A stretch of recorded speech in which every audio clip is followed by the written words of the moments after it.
Do we have discussion on that? I think I do have a, no, there's not those, not those minutes, thank you. Okay. All those in favor, say aye. Aye. Any opposition? Hearing none, the motion passes. We'll move to number 4, treasurer's report. We'll receive the treasurer's report for February 2024 and the financial reports. Do I have a motion to receive those reports? Second. I'll second. Very good. Discussion? Cynthia, Jason, anything you want to point out? It's typical for this time of year, for whatever reasons, to be a little in the negative. So you'll see in our general operating fund, we're a little bit on the negative side, but it's improving quite a bit. And we have every reason to think we'll get back in the positive in the next couple months. If there's any questions, we're happy to answer them, but that's sort of the really overall big picture. Just in very general things, is staffing at 100%, 110, 90? Well, let's see, our new, I'll talk about it a little bit later. We have a new person joining the admin office, so maybe maybe tomorrow we'll be closer to 100%. We're getting there. There's a lot of work though. There's a lot of work, but we're reasonably fully staffed. Any other discussion? Hearing none, all those in favor of receiving the treasurer's report, say aye. Aye. Any opposition? Hearing none, the motion passes. Move on to number 5, approval of proposed fiscal 24 budget amendments. Jason. Yes, so, and Cynthia can help me out with the details, but the budget committee met, when was that? 2 weeks ago or so, I think it was. We reviewed with them these budget adjustments. Essentially, if you look at the second page, under the expenses, sort of the nutshell version of it is professional services, line item we're reducing. It's really a timing thing. Less engineering and other projects like that, they're basically pass-through type funding are happening this fiscal year. They're kind of like it's going to be more like next fiscal year. That's the primary reason for these changes. And there's some other details that Cynthia can talk about, but essentially that's what happened. So we wanted to adjust the budget for reality, what's really happening. And Joe and Company met a few weeks ago and they're recommending approval. I don't know, Joe, if there's anything you want to add, or Kathy?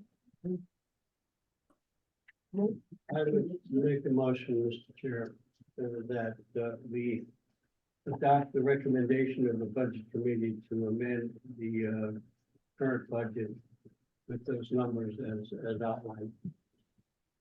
I'll second. Okay. Any further discussion? Hearing none, all those in favor? Aye. Aye. Aye. Aye. Any opposition? Hearing none, that passes. Okay, number 6, approval of investment corporate resolution. So this is, in the past, the board decided to do this on an annual basis, so here we are again, every year, more or less. We might have forgotten maybe during COVID to do this once or twice. But other than that, every year we do this resolution. So we have this investment board, or sometimes we call it investment committee. It's basically the executive director, me, Cynthia, the financial administrator, and the treasurer, in this case, it's your Wayne, who is this board. And they're responsible for investing our funds. And so every year we ask for a Report resolution after you make the recommendation, after you do the investments. yes. Okay. I make a motion to adopt the resolution. Is there a second? I'll second. Takes minutes. Are you keeping up on all this? Yes. Okay. I listened to the recording after, to make sure I didn't miss it. There you go. Any further discussion? Hearing none, all those in favor?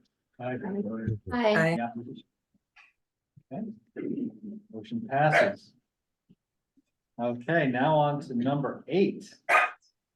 Hartness State Airport runway letter of support. So there, you should have a draft letter in your packet. The Transportation Advisory Committee has reviewed this, and they recommend approval. The short version of this is this Hartness State Airport, the second longest runway in the state.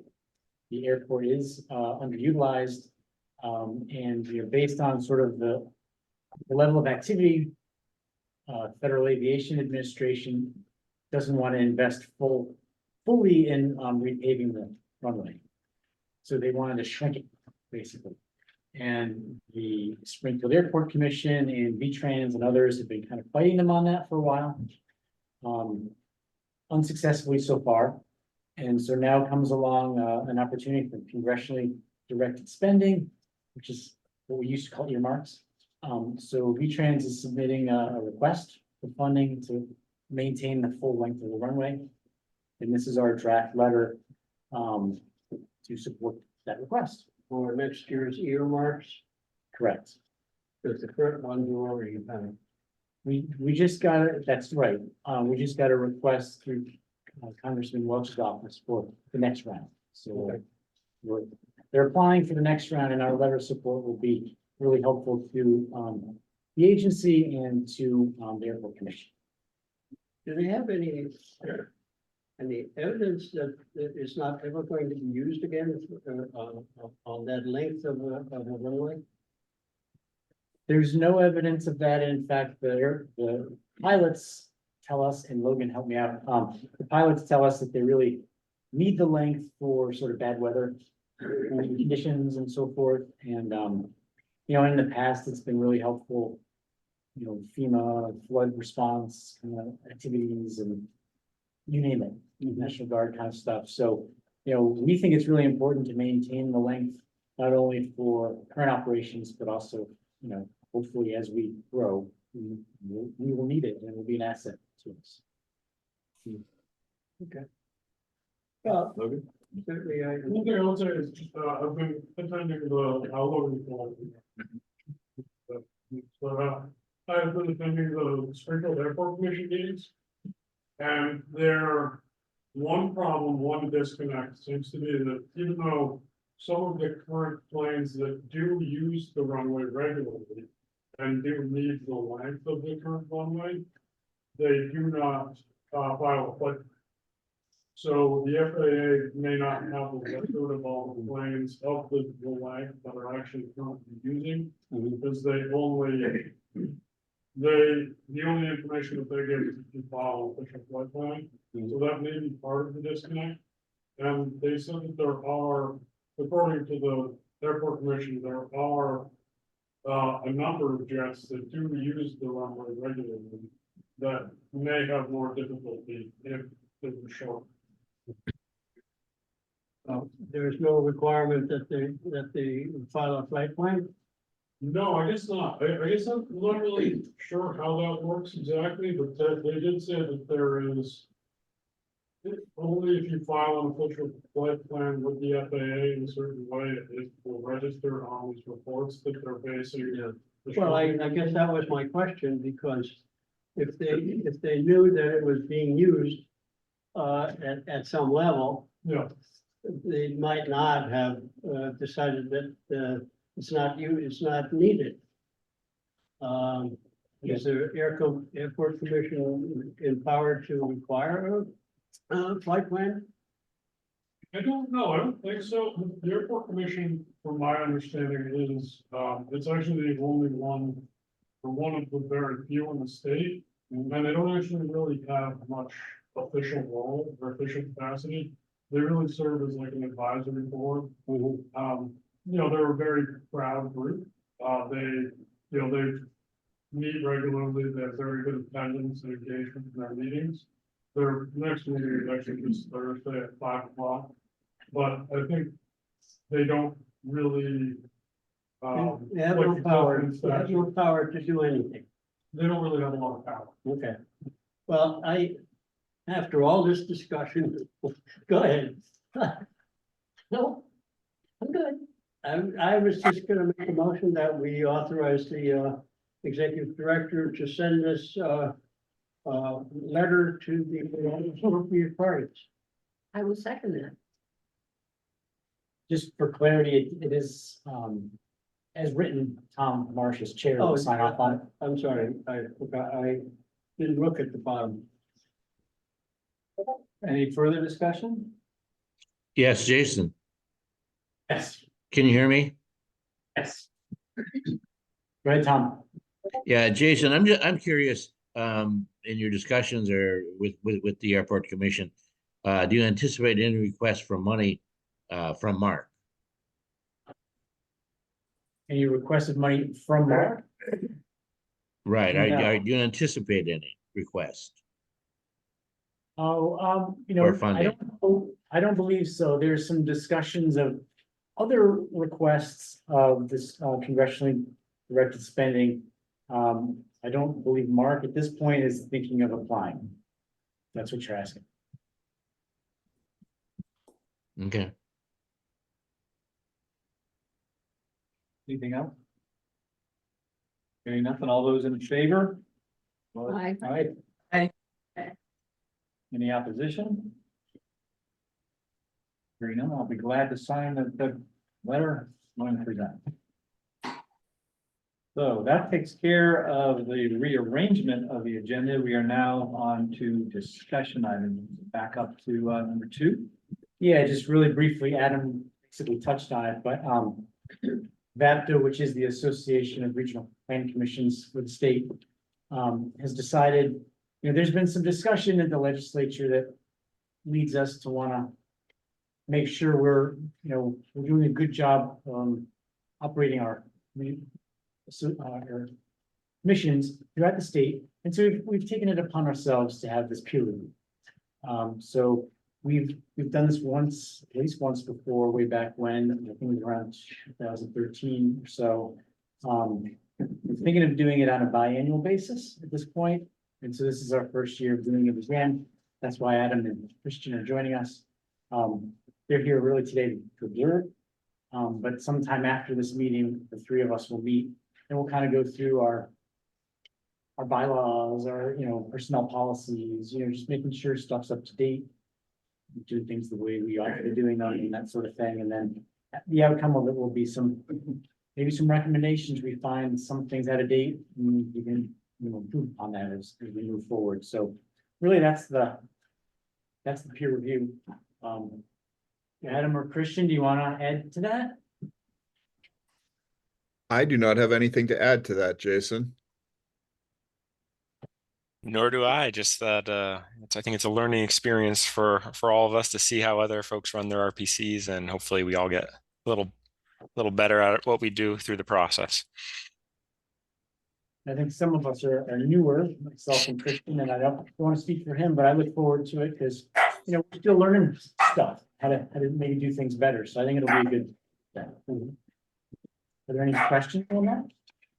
Do you have a timeline? We're trying to get these done this spring, fairly quickly.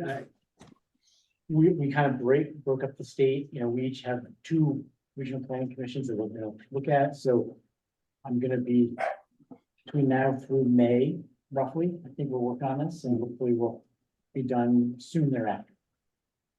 And you'll we will get to know the results of the review. Sure, I'll share. We can talk about that at a future meeting. Yeah, thank you. Is there, so all of the RPCs doing that? Yep. Your groups with a couple of others, Right. so there's all these groups out there. Yeah, we sort of divided it all up and we're not all doing the same one. So, Christian and Adam are here, but then I think I'm gonna do Rutland's and Bennington's, if I'm remembering right. Anyway, we're dividing the state up there. So there'll be multiple. Or to be one master report that takes and everything. We will get one report from Mark, and then, you know, each region will Each will have get their their own. own report, so not like one overreaching one. Okay. Jason? Did you also want to talk about the consultant review, or is that not appropriate right now? Sure. That again is also kind of in a similar light. We're looking at hiring a consultant.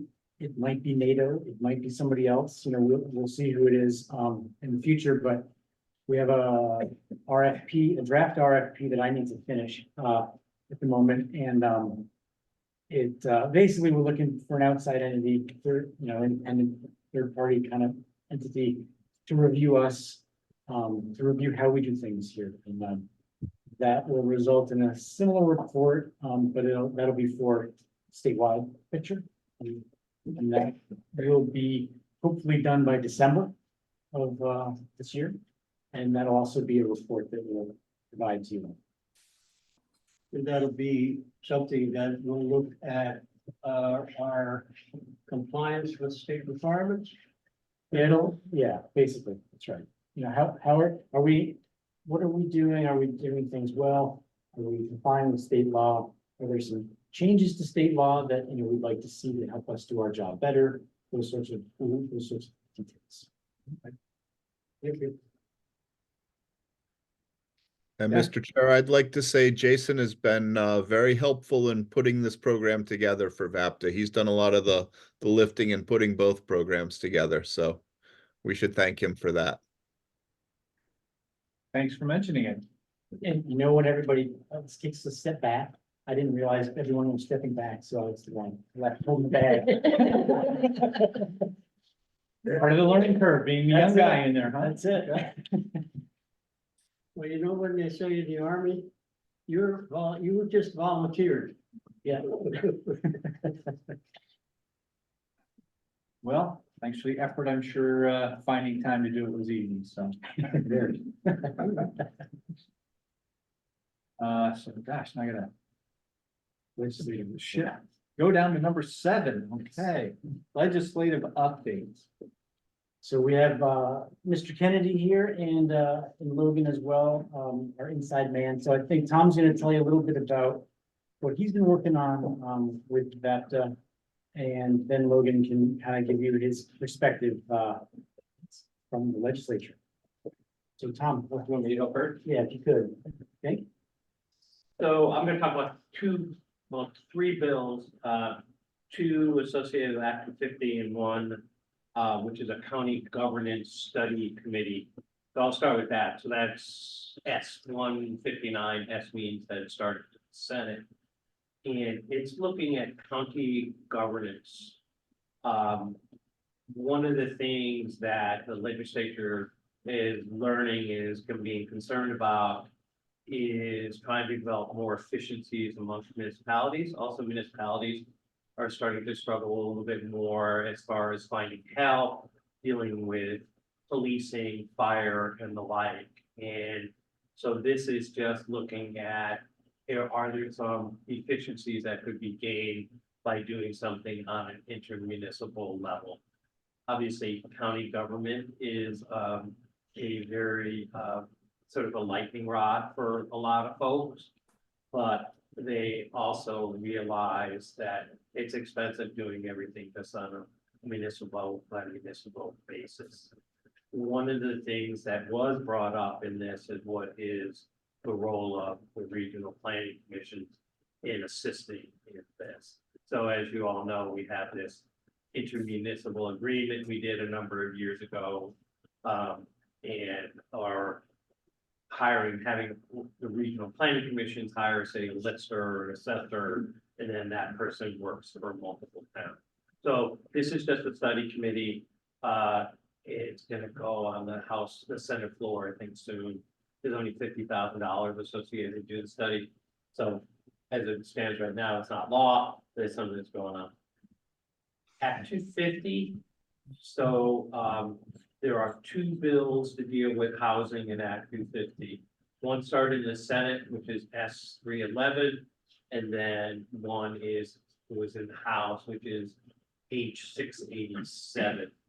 The bill is fairly controversial for a number of reasons. So what they're thinking of doing, and I'm gonna get real general here, the 687 is 128 pages.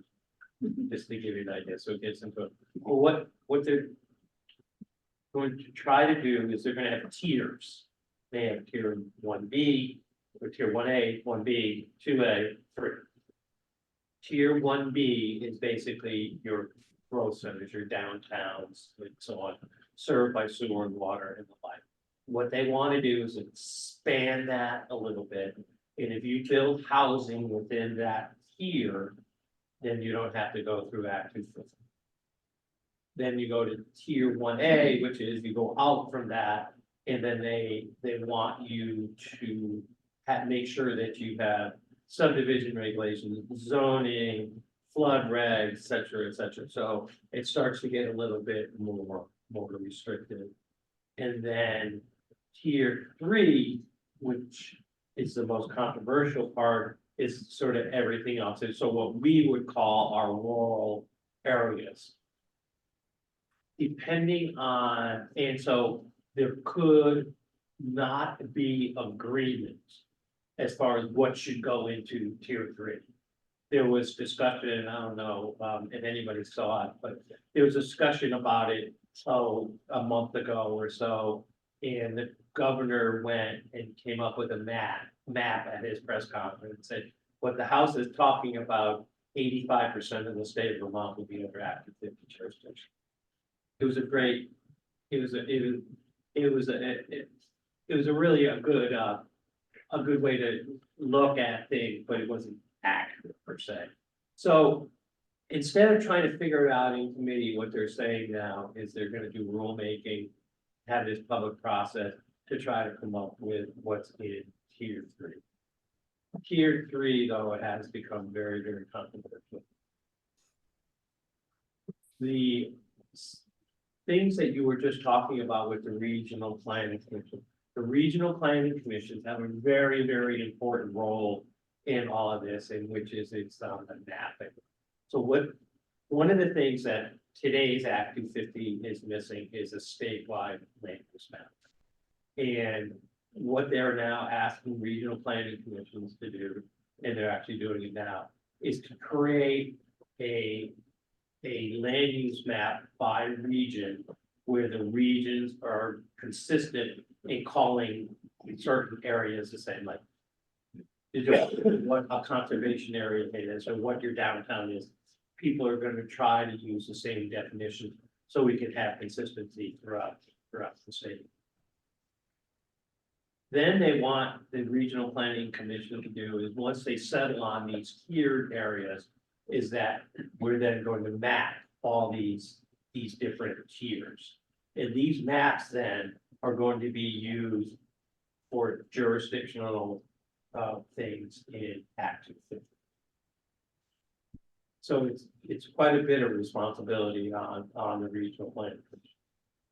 One of the concerns that's come up with regional planning commissions is there is not necessarily consistency of programming and so on amongst all the regional planning commissions in the state.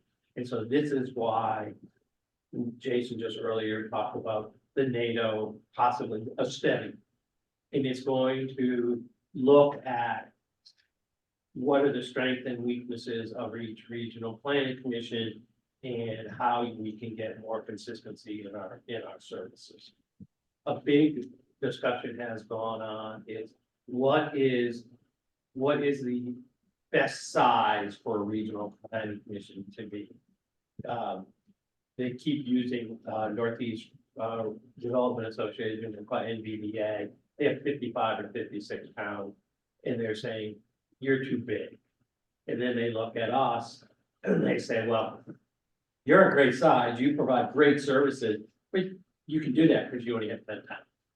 And so what's the balance? And they're not necessarily saying we're going to realign all the regional planning commissions, but as they give regional planning commissions more and more responsibility, they want to make sure that they do things on a consistent basis. S311 is a bill that has both the Act 250 stuff in it and housing stuff in it. The plan is to take, so the Senate right now has taken 311. And the plan is once the House votes out 687, they're gonna strip out all the Act 250 language in 311. They're gonna stick the House language in there, and then they're gonna have the housing element in it as well. So, and I'm sorry if this is getting confusing. So basically, there's an Act 250 piece, and there's a housing piece. The reason they wanted to change Act 250 is because they wanted to make it easier to do housing. The House side, the 687, doesn't have any housing in it. It's strictly Act 250. And so people are complaining about that. So they're gonna meld the two of them if they can come to it. So that's pretty much what's going on, but regional planning commissions in the State House are being absolutely loved. And they just feel that we're a neutral party. We provide good services. And the question is, as they try to give us more and more work, do we actually have the ability to do the work, given the staff and everything? So that's what's going. The other thing going on is regional planning commission are going to get a 3% increase in their funding. So we got a significant increase last year in our RPC base. I think what, I don't know how much more was it, over 100 and something thousand.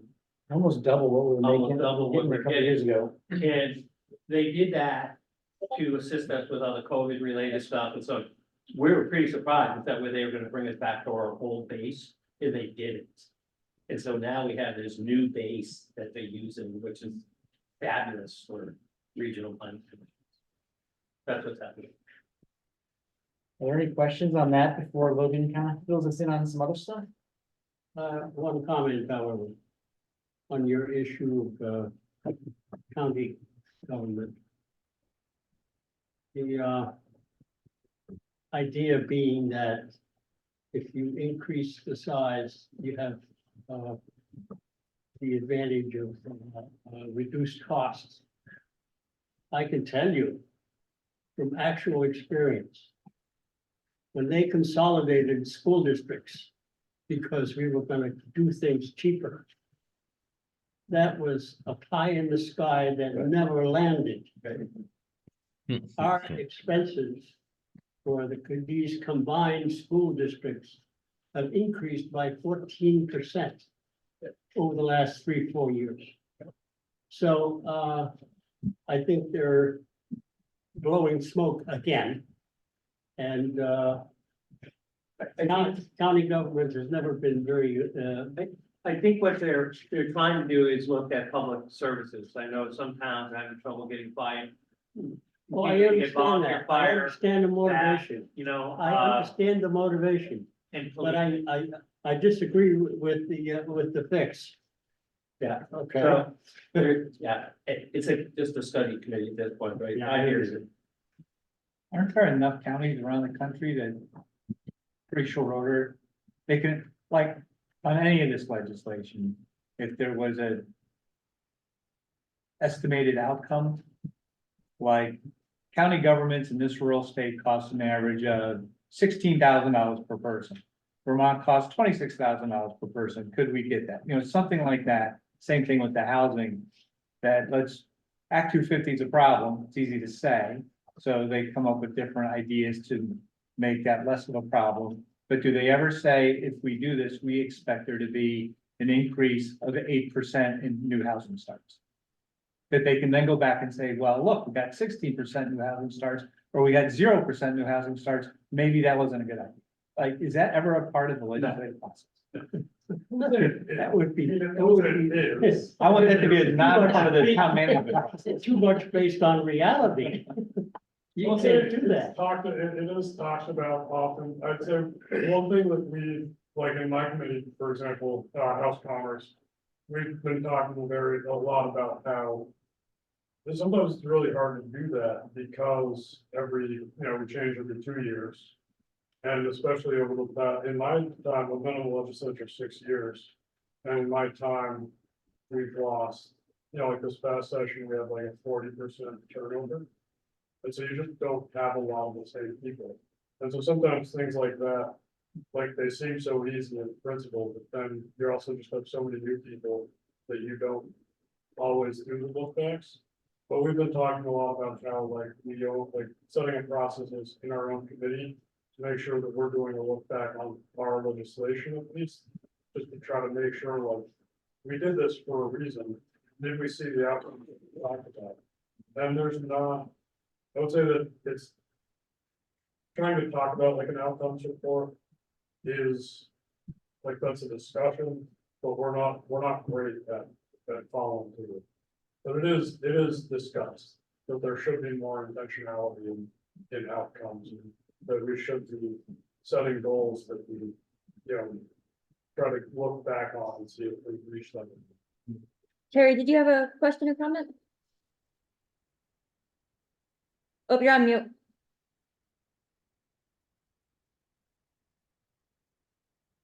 Still on mute. Still muted.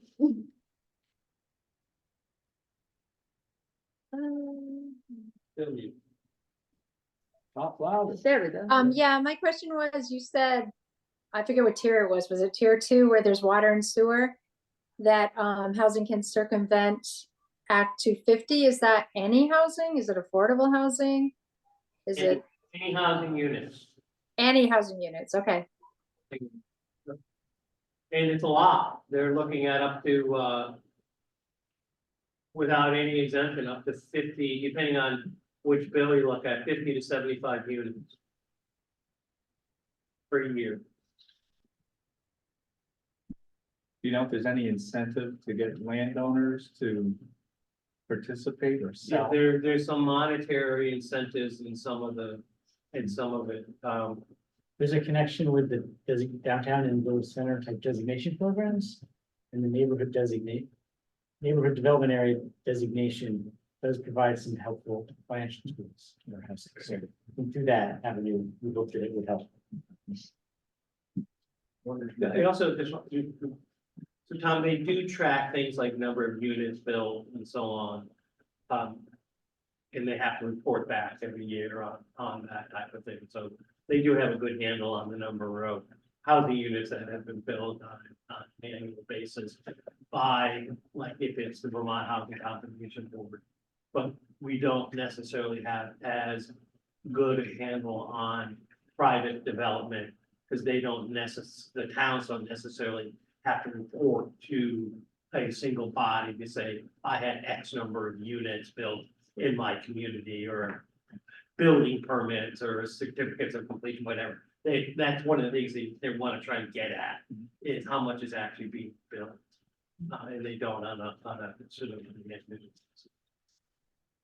When they build all those houses in the town, in the city, town, wherever it has water and sewer, they're gonna give them money for upgrading their sewer and water? No. So the number of towns though do have excess capacity.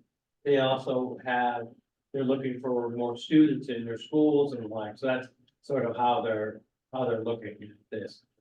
There is some pushback from those communities that do have sewer and water, which says we're gonna be the ones who have to take in most of this housing because we have the infrastructure. Whereas the outlying areas that don't have much infrastructure, they don't have to do much of that housing. So again, this is one of these policy issues that they need to look at. So I guess if we can move it along, potentially we have a few other things on the agenda. We could probably talk about this Act 250 thing all day long. So for those of you who don't know, when Logan's not our transportation planner, he's serving the legislature, so. Yeah, I asked him to kind of give us some additional updates from that side of things. So Logan, what else is noteworthy? So I mean, obviously there's a lot, and I'm definitely, always available if there's any questions about anything specific going on. I think, you know, for me, I kind of narrow my own mind down to like the last week or so, just because it's too hard to look any further back sometimes. But we did vote on, the T-bill. I mean, obviously, in the legislature, there are any number of, you know, relatively small minor bills that pass. You know, probably at least 100 every year that are, mostly policy stuff, but like doing things about like, adopting model laws and things like that, that align us with other states, like on insurance regulations and things like that.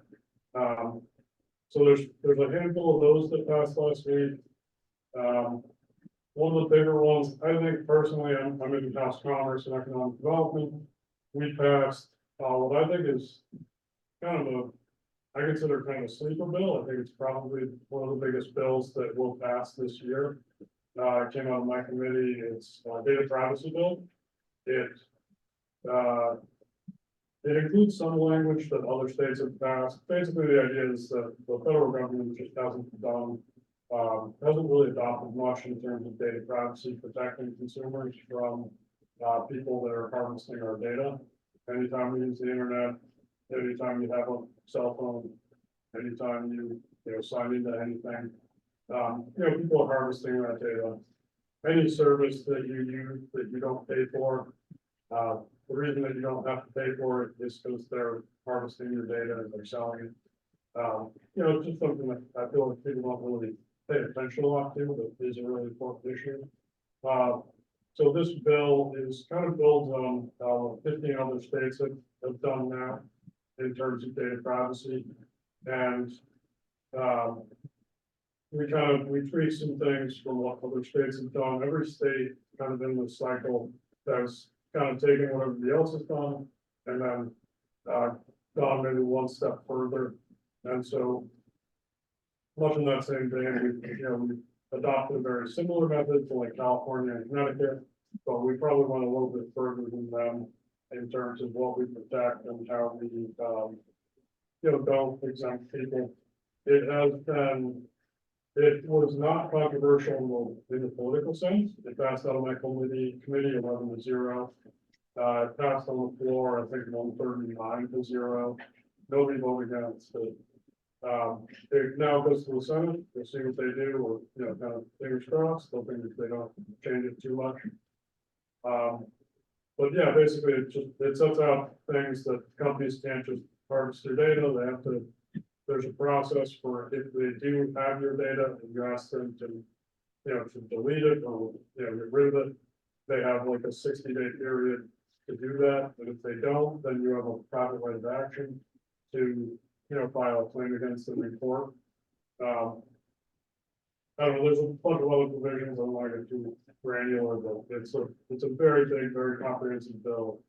80 some odd pages, and it really spells out all these different circumstances and make sure that people are protected in all these different ways. That's kind of the biggest one for sure for me. Other things that passed like in the last week or two, the T-bill is kind of another big one. Obviously, there are all these other minor bills or policy bills, and then there's the big money bills, which would be like the capital bill, the T-bill, the budget. And so the T-bill is like all transportation funding. Not too much that's notable. I would say mostly just in line with, like no major policy in there as far as I was concerned.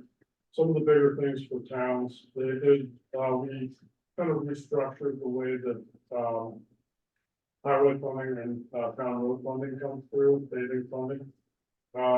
We increased it mostly in line with inflation, but we really put some different calculations into the formula to make sure that it's accounting for inflation.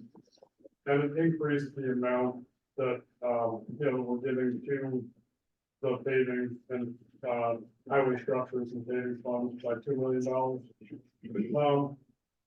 Yeah, maybe not as far as I would have liked to have seen it, now that I work in the transportation federal world. It still doesn't seem like a lot for how much I know the need is out there. But it's, it's a step in the right direction and, again, following that as it works through the Senate. Another big one this last week was the renewable energy standard bill. That, now that has to go through the Senate, so we'll see where it ends up. I'm hearing that there's gonna be some pretty big changes to that. But that bill really, it builds on all the work that we've done in the past years about how how renewable energy works in the state, how PV panels and systems are set up. They're mostly building on what we've done before, not much change. The one big change that I was a little apprehensive about was that you can't have remote net metering locations.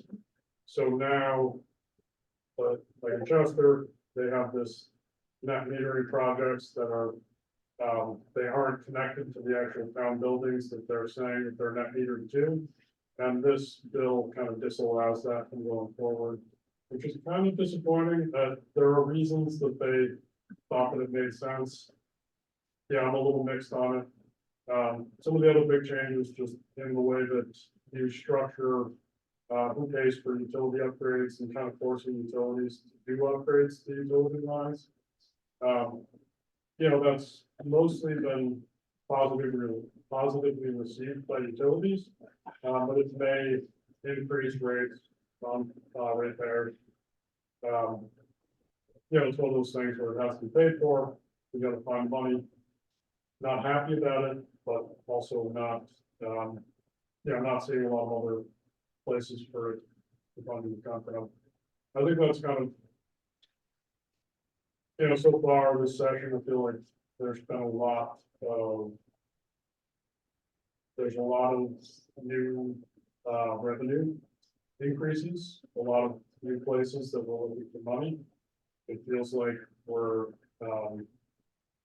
every bill has some consideration about we're gonna find a new tax here, we're gonna do a new thing there. And it makes sense because we're a stressed year, there's no new money in the budget. It also feels like it's it's gonna be hard for people to swallow new taxes on everything and new fees on everything. And so I'm weary of that in general. I think even in the TIDO, we talked about how there's, because of the declines in the gas tax, we need to explore new options to get revenue. And so there's a lot more talk about doing every year that you do your inspection, that there would be a fee based on the miles that you've driven over the year, and kind of getting away from the gas tax. It just feels like another kind of hit on people that, feels like it might bite us in the end. Thanks for the updates. Are there any questions?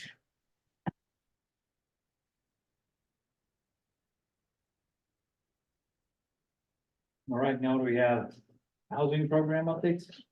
Yeah, I think you all have seen the links to this, fairly recently, about a week ago, maybe. The SE group did finally complete sort of the public facing aspect of the housing suitability study. So if you didn't get them, let me know. I'll send them out again. There's a story map, we're calling it, which kind of explains what this project is. And for those of you who aren't aware of it, so we basically were trying to identify through a mapping exercise where housing is most suited based on, presence of infrastructure in the absence of constraints, essentially. And so, we had water and sewer service areas mapped out, and sidewalk networks, public transportation services, and all that stuff, like where you would want housing to go. And then, the steep slopes and the deer wintering areas and all those constraints where you wouldn't want it to go. So the end result is this map that we kind of pixelated it, so it's not parcel specific on the public facing end of it. But it basically helps us try to understand where housing is best suited, the easiest places to build housing. And then there's an online map component, so folks can play with it themselves. We're really hoping it's Wyndham and Windsor Housing Trust, Springfield Housing Authority, and other housing developers will find it useful. So far, those two entities seem to think it's good, so to me, that's a sign of success. And then our next step is really working with a bunch of towns to kind of drill down a little further. And really, what we'd really like to do is identify specific sites and flag, is it a brownfield site? Is it, whatever, what do you need to do to make something happen then? Maybe start marketing them if the town wants to. So that's that. We have a regional housing resources meeting this Wednesday at 4:30. The Wyndham and Windsor Housing Trust, with all this Home Act stuff and all these other things, they've been getting just bombarded with inquiries and asks, requests to come talk to our committee or come, so they thought this regional meeting would be the most helpful way for them to deal with that more efficiently. So again, we're trying to get this information all at this one event. So folks are invited to it. It will be recorded, and then we can provide some written notes afterwards. But the big thing is, they should be announcing their new VHIP, Housing Improvement Program 2.0, they're calling it. That should be coming out really soon. So they're going to be announcing that 2 nights from now. So if you're available, and if you haven't seen the flyer, let me know that that's coming up. And lastly, Christine, she's our housing navigator. She's been working with our partners to do an accessory dwelling unit plus expo. And so in the White River Junction area on June 1st, we think, if everybody can show up on that day, we're planning for June 1st. We're gonna have an expo, like there was one last year. We're gonna have another one. And the whole idea is to have a bunch of information for folks to understand how to do a housing project. So that's what we're working on with housing these days. Are there any questions? The map that you sent out was good. Like, it does show an awful lot of the different things that come into play on different parcels. At some point, if some economic thought, like in a very general sense, all of this infill design seems good, but if you don't know what it costs to add a one, like let's say it's gonna cost you $100,000 to put an apartment on your house in town. What does that mean? You have to get the rent. Like, do the two match up? Right. Versus 100 acres over here where you could build 100 houses, or an acre and a half where you could build 3. That, I mean, I hear a lot of the numbers don't work. Like we have 5 lots in our community that we are gonna pre-permit to give away, but you still have to be able to make the numbers work once you can sell it for what you can rent it for. That's more hard these days, I think, than it's been for a long time. Yeah, I think everything that we're hearing is that. I mean, essentially, we need grants and other subsidies to make a housing project generally with states. So our next step, and we're actively working with some of our towns on that. Not only what sites are available, but what funding is out there. Can the town have a revolving loan fund, or could there be tax stabilization or whatever, to try to make things work. Great, so. Old business. So we have a new employee starting tomorrow. We hired Kathy Bullock, a very part-time person.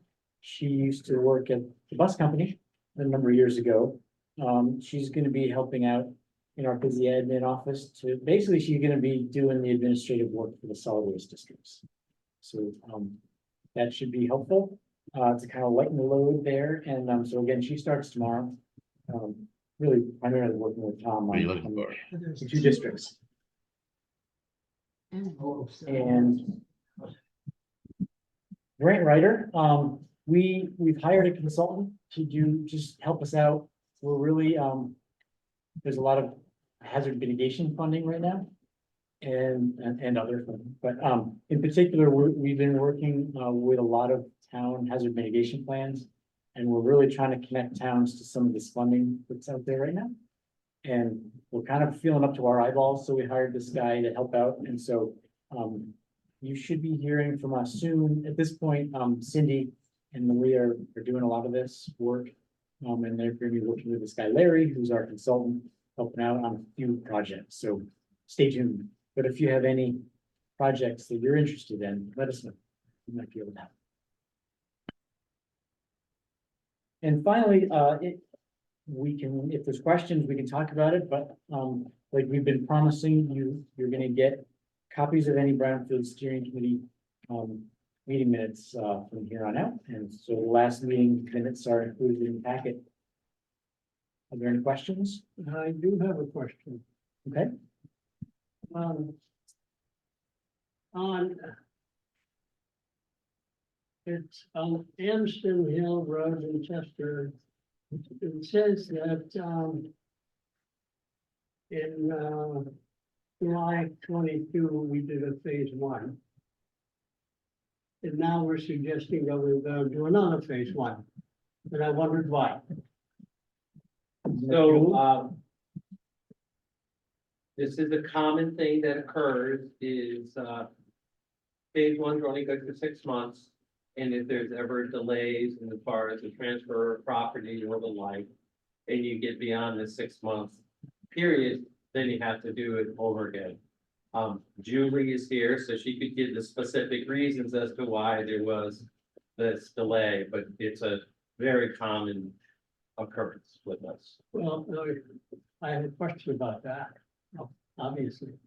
If you do an assessment, a phase 1 assessment,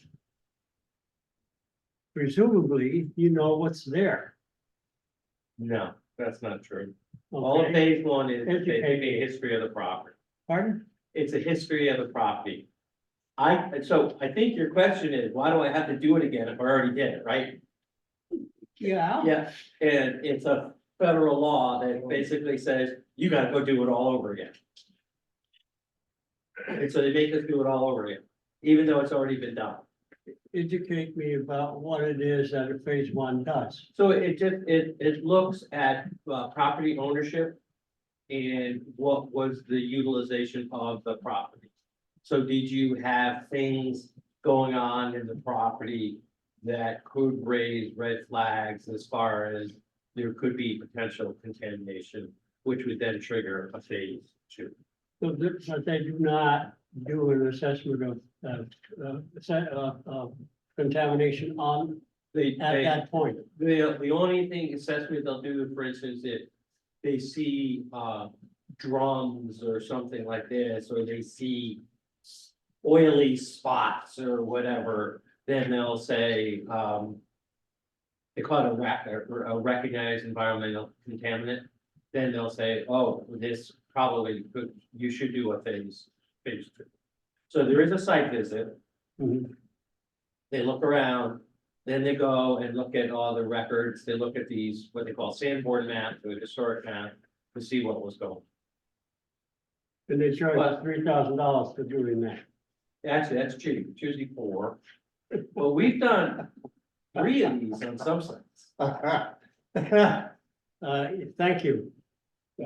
So, can I, on a It good boggles news, the on a good mind. news note, what we're working on is they have, started to not, the apartment building that we're involved in Main Street in Windsor, where we're providing funding for that. The contractor has started to mobilize there, and they're gonna be, they were gonna begin construction prior to the snowstorm very, very soon. But construction is gonna begin as soon as weather allows.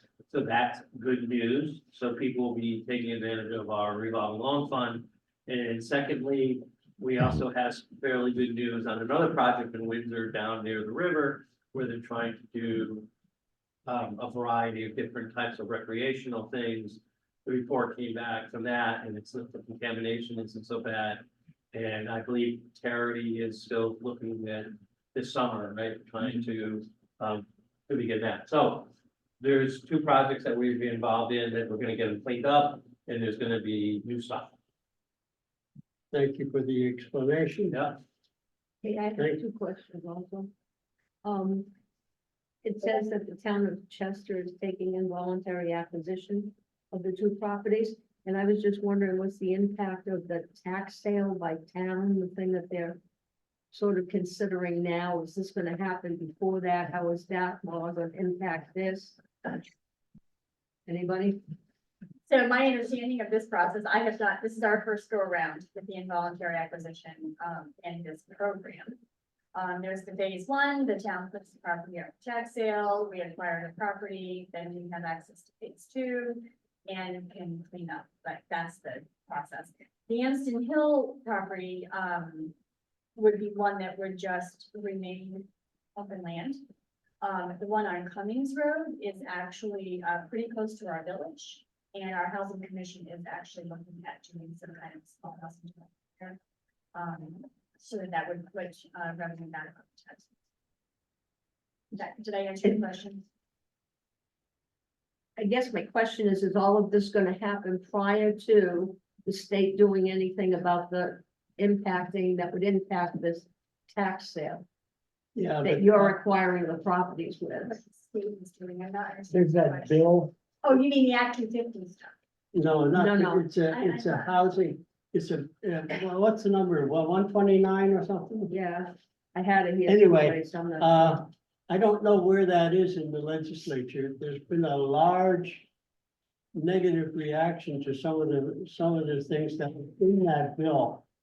Because the towns, as I understand it, would be hampered by recovering some of those monies that are owed in the tax sale. I'm sorry, you're talking about the tax sale bill. Right. Is that the Yeah. bill you're Right. talking Yeah, about? So actually, I was up at VLCT last week for a board meeting, and there was discussion, Josh and Ted gave some updates on the bill. There's been a considerable change in the bill. Okay, Some of the silliness has come out, like sending your notice in 5 languages.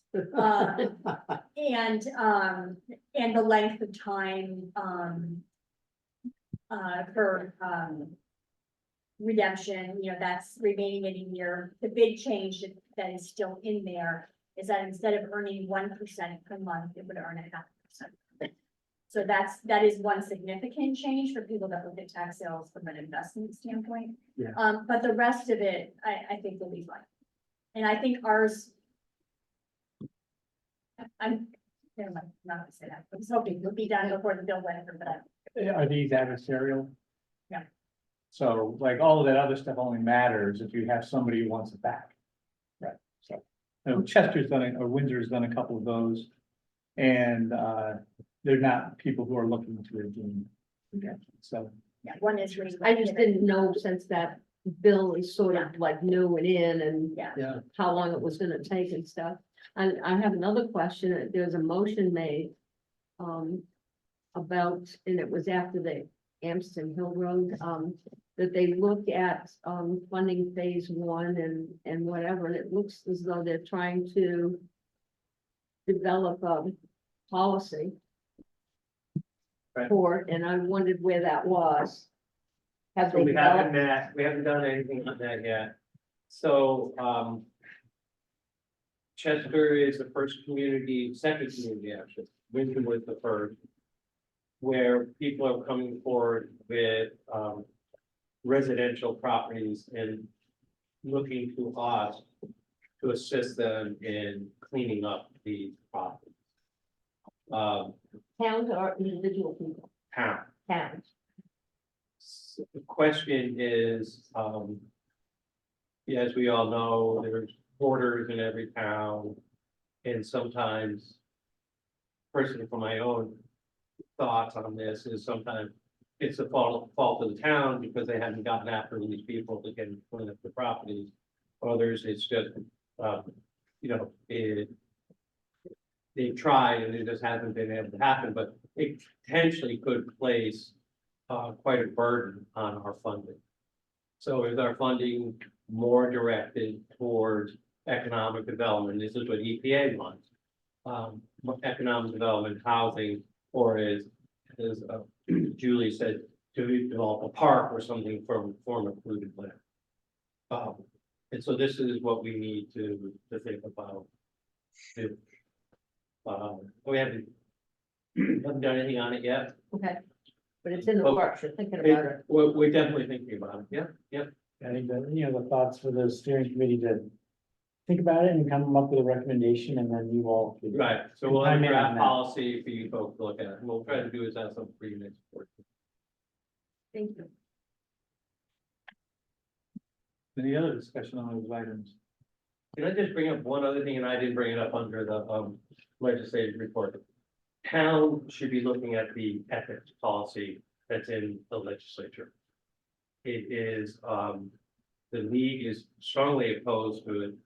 But what they basically want to do is do away with conflict of interest policies that most towns have and come up with a, I would call a fairly rigid program that towns have to have. For instance, towns are supposed to appoint a person who will be a liaison to a state ethics commission, that there would be mandatory training for all elected and officials, that you're going to have to track who goes and who doesn't go. But if you look at the most recent VLCT newsletter, they have a thing in there, and they have these almost a dozen bullets on it. People have testified, local officials have testified on the bill, and they haven't really gotten too far on it. But it certainly will be quite a change for municipal officials, town managers, elected officials, and so on. And Julie, you're on the board, you may know more about it, but that's kind of a sleeper bill that's out there. It is, and That it's very could have concerning. quite a burden on towns, and as we all know, it's difficult to get people to run for boards and so on, and if you have to place more burdens on these folks, people aren't gonna wanna run or volunteer or whatever, so. Well, the biggest part of that bill is, not the biggest part, but a big part of that bill is if you are an elected official or a town official of any kind, and there is a claim brought, anybody can bring a claim against you. So you can have a disgruntled employee bring a claim against you that violates ethics. And there is a connection to personal liability. So, it's a pretty big, And it raises a very large concern. it seems the legislature is totally ignoring its own lack of, rules about conflict of interest. And now they wanna put town municipalities on the list. It's harder to get municipal people, so then it's easier to have county government. They have county We government. we all wanna be running for the legislature. We should make that so unappealing. Well, we could make it so unappealing that the municipalities run their own business so that the state can do it. And that would be a boon, wouldn't it? We're gonna plant the flag in the sand in Windsor, and we're gonna be our own Gillen's Rules town. If we don't say it happens, it doesn't. It's probably a good idea to adjourn. Motion to adjourn. There we go. I will second. And off we go. Thank you, everybody. Thank you all. I didn't know how you do it. Well, I like it, listening to all of those nonsense, I like it, people that.